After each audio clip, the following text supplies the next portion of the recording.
ሰላም ጤና ይስጥልኝ ከኢትዮጵያ ዜና አገልግሎት የዕለቱን ዜና ይዘን ቀርበናል። በቅድሚያም አርዕስተ ዜና።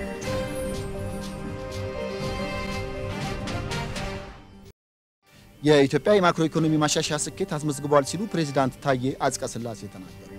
የብሪክስ ሀገራት በአረንጓዴ ትራንስፖርት ያላቸውን ትብብር ማጠናከር እንደሚገባቸው ተገለጸ። የምስራቅ አፍሪካ የደህንነት ተቋማት ስብሰባ ተሳታፊዎች የህዳሴውን ግድብ ጎበኙ። ሃይማኖታዊ ሴቶችን በማጎልበት አፍሪካዊ አንድነትንና አብሮነትን ይበልጥ ማጠናከር እንደሚገባ ተጠቆመ። በኦሮሚያ ክልል እየተተገበረ የሚገኘው የማር ምርት ኢኒሺዬቲቭ ውጤት እየተመዘገበበት ነው የሚሉት የዕለቱ ዜናዎቻችን ናቸው። ዜናዎቹን በዝርዝር እንመለከታለን። ከዜናዎቹ ጋር ሀብታሙ አክሊሉ አብራችሁ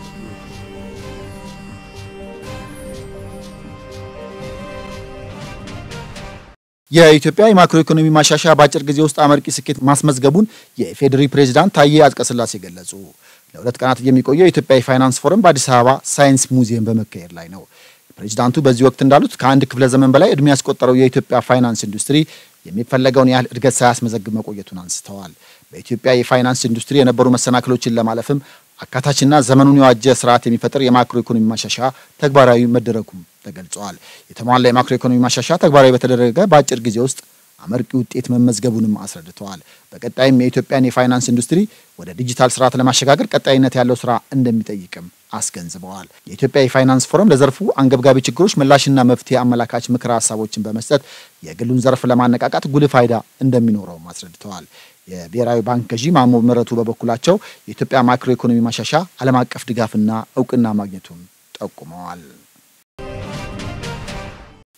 የብሪክስ አባል ሀገራት በአረንጓዴ ትራንስፖርት ያላቸውን ትብብር እንዲያጠናክሩ በብራዚል የኢትዮጵያ አምባሳደር ልዑልሰገድ ታደሰ ጥሪ ያቀረቡ።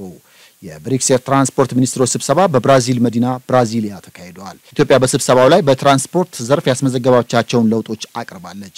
አዲስ ግዙፍ አየር ማረፊያ ግንባታ፣ የአየር ማረፊያዎች ማስፋፊያና የደረቅ ወደቦችን ጨምሮ የትራንስፖርት ዘርፉን የማዘመን ግብ ያላቸው ከፍተኛ የመሰረተ ልማት ፕሮጀክቶችም ለማሳያነት ቀርበዋል። በብራዚል የኢትዮጵያ አምባሳደር ልዑልሰገድ ታደሰ ኢትዮጵያ የአፍሪካ አቪዬሽን ማዕከል የመሆን ግብ እንዳላት ገልጸዋል። አፍሪካን በአየር ትራንስፖርት ከተቀረው ዓለም ጋር በማስተሳሰር እድገትን፣ ትስስርና ዘላቂነትን እውን ለማድረግ እየሰራች እንደምትገኝ ተናግረዋል። አምባሳደሩ የብሪክስ ሀገራት በአረንጓዴ ትራንስፖርት ያላቸውን ትብብር እንዲያጠናክሩም ጥሪ አቅርበዋል። ሚኒስትሮቹ ስብሰባውን ተከትሎ የጋራ አቋም መግለጫ ያወጡ ሲሆን ትራንስፖርት የእድገትና ዘላቂ ልማት አሳላጭ እንደሆነ መግለጻቸውን የውጭ ጉዳይ ሚኒስቴር መረጃ ያመለክታል።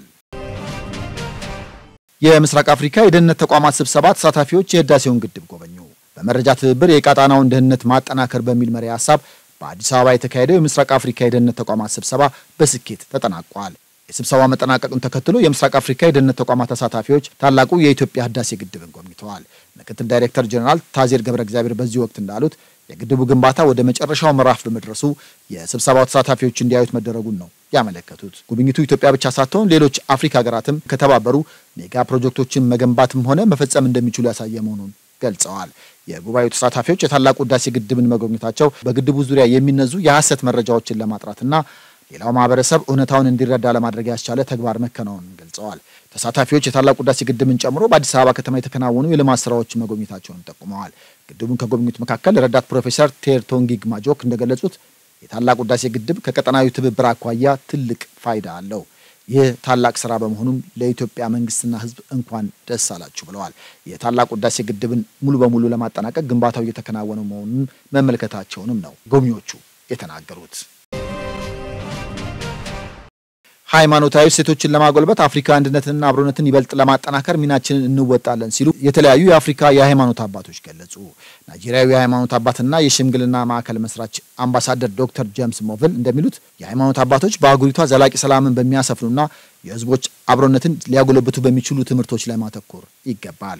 የእምነቱ ተከታዮች አባቶችን አርአያ በማድረግ የሚንቀሳቀሱ በመሆኑ የእምነት አባቶች ህዝብን የሚያንጹና በጎነትን በተግባር የሚያሳዩ ስራዎችን ማከናወን እንዳለባቸው ነው ያሳሰቡት። ሌላው የሃይማኖት መምህርና የሀገር ሽማግሌ አምባሳደር ኢማም መሐመድ የአፍሪካ ህብረት እንደ አውሮፓውያን ዘመን አቆጣጠር በ2063 ሰላማዊ የተረጋገጠ የበለጸገችና በኢኮኖሚ የተሳሰረች አፍሪካን ለመፍጠር የያዘው እቅድ እንዲሳካ ሰላምን ማረጋገጥ ቁልፍ ጉዳይ ነው ብለዋል። ለዚህ ደግሞ የእምነት አባቶች ተከታዮቻቸውን ስለ ሰላም አብሮነትና ፍቅር የማስተማር ትልቅ ኃላፊነት እንዳለባቸውም ነው ያስገነዘቡት።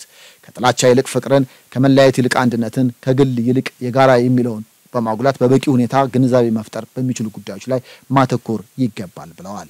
የሃይማኖት አባትና አማካሪ ጃስዊንደር ጋሪል በበኩላቸው ዓለም አንድ መንደር የሆነች መምጣቷን ጠቅሰው የዚህ ምክንያት ደግሞ የህዝቦች መቻቻልና መከባበር ነው ብለዋል። የእምነት ልዩነት ቢኖርም ልዩነትን አክብሮ በሰላምና በፍቅር መኖር ግድ በመሆኑ አማኞችም ይህን ሊተገብሩ እንደሚገባ አስገንዝበዋል። ኢትዮጵያ የተለያዩ ሃይማኖቶች ተቻችለው በፍቅር የሚኖሩባት ሀገር መሆኗን ነው የእምነት አባቶቹ ያነሱት። በኢትዮጵያ የተመለከቱት የመቻቻልና የመከባበር እሴት ለሌሎች ሀገራት አርአያ እንደሚሆን ጠቅሰው ለአፍሪካ ሰላምና ልማት መረጋገጥ የእምነት አባቶች ሚና የጎላ መሆኑንም አንስተዋል። በኦሮሚያ ክልል እየተገበረ የሚገኘው የማር ምርት ኢኒሺዬቲቭ ውጤት እየተመዘገበበት መሆኑን የክልሉ ግብርና ቢሮ አስታወቀ። በዚህ ወቅት የክልሉ ግብርና ቢሮ ምክትል ኃላፊ አቶ ቶሌራ ደበላ የክልሉ መንግስት የጀመረው የማር ኢኒሺዬቲቭ ውጤታማ ሆኗል ብለዋል። ኢኒሺዬቲቭ ከመጀመሩ በፊት ዓመታዊ የማር ምርት ከ45000 ቶን የማይበልጥ መሆኑን አንስተው በአሁኑ ወቅት ከ117000 ቶን በላይ ማር ማምረት እንደተቻለም ተናግረዋል። የነበረው የዘመናዊ ቀፎ ብዛት ከ7000 እንደማይበልጥ ገልጸው በአሁኑ ወቅት ግን 2.2 ሚሊዮን ዘመናዊ ቀፎ ለንብ አናቢዎች እንዲደርስ መደረጉንም አስረድተዋል። ለመጣው ውጤትም ዘመናዊ የንብ ማነቢያ ቀፎችን ለአርሶ አደሩ በስፋት ማቅረብ መቻሉና በንብ ማነብ ዙሪያ የተፈጠረው ግንዛቤ ማደግ ምክንያት እንደሆነም ገልጸዋል። በተለይም የምዕራብ ኦሮሚያ አካባቢዎች ለንብ ማነብ ስራ ምቹ በመሆናቸው የአካባቢው አርሶ አደሮች በኢኒሺዬቲቭ ታግዘው ባከናወኑ ተግባር ምርቱ ከሀገር አልፎ ለውጭ ገበያ እንዲቀርብ ለማድረግ ጥረት እየተደረገ መሆኑን አስረድተዋል። በአጠቃላይ በዚህ ወቅት በ15 የክልሉ ዞኖች የማር ምርት ኢኒሺዬቲቭ እየተገበረ ሲሆን የዘርፉ ተጠቃሚነትም የበለጠ እንዲጎለበት በትኩረት ይሰራል ብለዋል። በዘርፉ የተሰማሩ አርሶ አደሮች እንዳሉት ማዕከሉ የተሻሉ ዝርያ ያላቸው ንቦችን በማራባት ለንብ አናቢዎች በማከፋፈል ላይ ይገኛል ብለዋል። በኢሉባቡር ዞን የያዩ እናት ንብ ማራቢያ ማዕከል ኃላፊ አቶ ተካልኝ ጉታ ማዕከሉ የተሻሉ ዝርያ ያላቸው ንቦች በማራባት ለንብ አናቢዎች በማከፋፈል ላይ ይገኛል ብለዋል። በተጨማሪ ማዕከሉ በተለያዩ አካባቢዎች ለሚገኙ ንብ አናቢዎች የክህሎት ስልጠና በመስጠት የጀመረውን የማር ኢኒሺዬቲቭ ለማሳካት እየሰራ እንደሆነም ተናግረዋል። ማበቃ ሰላም።